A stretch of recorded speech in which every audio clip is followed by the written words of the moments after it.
Hey, how we doing, everybody? Chris Matan, Real Estate Machine Show, Modern Success Formula, and I am here with you again. And we're going to talk a little shop talk. We're going to talk about the the three things that what's going to get you the job, what is going to get you the work, what is going to compel the customer to give you the job. Is it because of your quality? Is it because of your price?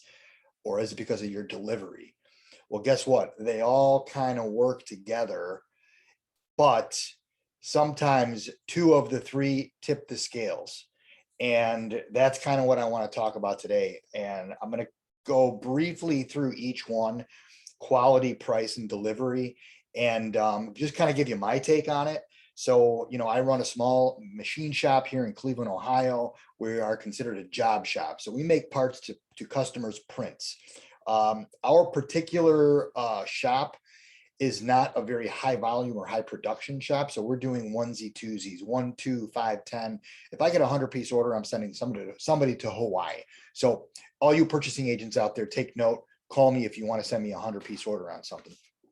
Anyway, all kidding aside, I do want to talk about these three things and kind of how I use them. Not only when meeting somebody new, a new customer, but kind of throughout the relationship moving forward. So the way that I look at it is you got price, you got quality, you got price, and you got delivery. I think it's in kind of in that order. And the reason why I think it's in that order, I think quality kind of stands on its own. If you don't think you're going to deliver a good part, a part to print, you probably shouldn't make the part. So the quality is something that in a way should be expected. If the customer is either reaching out to you or they're engaging with you to make a part, they kind of have to go on blind faith that what you deliver them is going to be a good part. So quality immediately can almost be taken out of the equation. Now, if you are doing very, very high technical, really high tolerance, difficult pieces and parts, maybe aerospace or maybe nuclear or something that, every little, micro tenth of a dimension is, these prints are really, really tight, right? Then quality is going to probably be first and foremost above. Well, delivery is always a question mark, but even above price, because the reality of it is these really, really intricate parts, high tolerance parts, not everybody can make them, no matter what. Not everybody can make them, not everybody can stand behind them, and not everybody can even check them properly to the standard that the customer is probably actually checking them. So unless you're in that space, then yes, quality is going to be first and foremost. But generally speaking, if you're in a machine shop and a job shop and, doing kind of general parts, you are, quality is going to be assumed. There's going to be a little implied qualification there. So secondly, move on to price.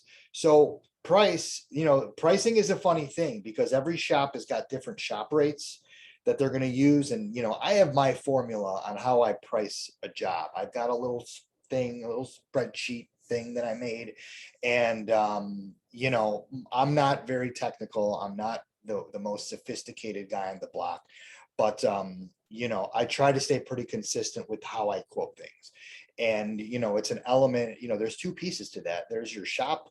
There's the time it takes. There's a couple of pieces, actually. There's the time it takes to actually make the part, or that you think how long it's going to make the part. And then there is the cost of you running your business. So there's your shop rate. So you kind of multiply those two and that comes up with a number. But then there's also market rate, market value.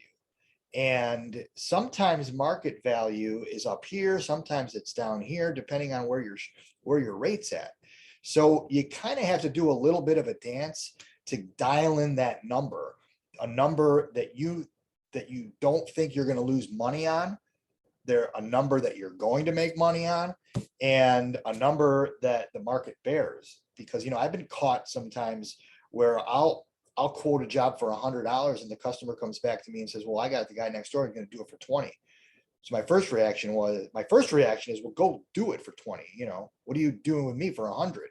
But then I start to think, how is that guy doing it for $20? And I think about what his overhead is, and how long it would take him to make the part, his equipment, and if he's got steel and material just sitting on the shelf someplace, because 9 times out of 10, $20 is going to cost you $20 of material no matter what you make. So sometimes I question those guys, but so the price it's a moving target, and it's a little bit of a guesstimate and an estimate. And once you get that order, there's always kind of that second guessing, like, oh my God, did I price it too low? And you'll bring the material in, you'll make the part, you'll calculate the time, and you'll see if it's a profitable job. And then finally, we're talking about delivery. Listen, everybody wants their parts yesterday. Everybody wants their stuff yesterday. We're living in a now environment and now society. And, everybody wants their stuff now, but, listen, it takes time. You got to fit into the schedule. You got to order material. You got to do various things, so and so. So, what I do is, unless it's something really obscure, if it is a part that we can make in-house, I try to keep it 4 weeks. If I can't deliver it in 4 weeks and I've got something else going on, we're either really backed up or jammed or what have you, or maybe there's some shop floor problems or some labor problems, what have you.